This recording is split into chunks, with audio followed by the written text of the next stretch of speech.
Guys, it's your girl Beauty Touch now. So in today's video we'll be making a pin holder for people that are styling gele.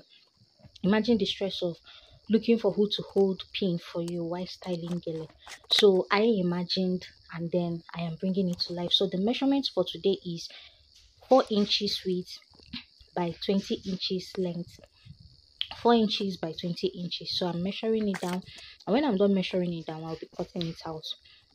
Yes, when you are done cutting it out, you fold into two. Now it has two sides. One side has ash color and